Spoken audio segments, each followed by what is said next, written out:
Audio Jungle.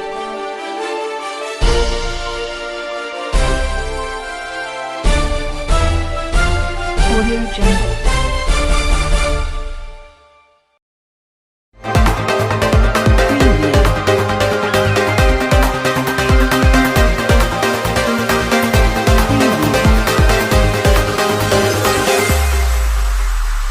Preview.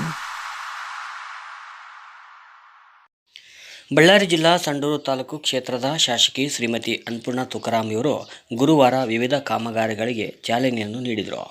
Sandur ಪಟ್ಟಣದ ಸ್ಕಂದಾಪುರ ಬಡಾವಣೆಯ ಅಲ್ಪಸಂಖ್ಯಾತರ ಕಲ್ಯಾಣ ಇಲಾಖೆ ವತಿಯಿಂದ ಅಡ್ಡ ರಸ್ತೆಗಳಿಗೆ ಸಿಸಿ ರಸ್ತೆ ಕಾಮಗಾರಿ ಭೂಮಿ ಪೂಜೆ, 2024-25ನೇ ಸಾಲಿನ KKRDB ಮೈಕ್ರೋ ಯೋಜನೆಯಡಿಯಲ್ಲಿ ಶ್ರೀನಿವಾಸ್ ಟಾಕೀಸ್ನಿಂದ ಕನಕಭವನ ನಿವೇಶನ ರಸ್ತೆಯವರೆಗೆ ರಸ್ತೆ ಅಭಿವೃದ್ಧಿ, ಸಂಡೂರು ತಾಲೂಕಿನ ಕೃಷ್ಣನಗರ ಆಶ್ರಯ ಕಾಲೋನಿಯ ಚನ್ನದಾಸರ ಕಾಲೋನಿಯಲ್ಲಿ ರಸ್ತೆ ಮತ್ತು ಚರಂಡಿ ಕಾಮಗಾರಿಯ ಭೂಮಿ ಪೂಜೆ, ಅಗಸರ ಓಣಿಯಲ್ಲಿ ರಸ್ತೆ ಮತ್ತು ಚರಂಡಿ ಕಾಮಗಾರಿ ಭೂಮಿ ಪೂಜೆ, 18ನೇ ವಾರ್ಡಿನ ಶ್ರೀಶೈಲೇಶ್ವರ ವಿದ್ಯಾಕೇಂದ್ರ ಶಾಲೆ ಹಿಂಭಾಗದ ಅಂಗನವಾಡಿಯಿಂದ ವೆಂಕಟೇಶ್ವರ ದೇವಸ್ಥಾನದವರೆಗೆ ಸಿಸಿ ರಸ್ತೆ ಮತ್ತು ಚರಂಡಿ ನಿರ್ಮಾಣ ಸೇರಿದಂತೆ ಹಲವು ಅಭಿವೃದ್ಧಿ ಕಾಮಗಾರಿಗಳಿಗೆ ಶಾಸಕಿ ಶ್ರೀಮತಿ ಅನ್ನಪೂರ್ಣ ತುಕಾರಾಂ ಭೂಮಿ ಪೂಜೆ ನೆರವೇರಿಸಿದರು.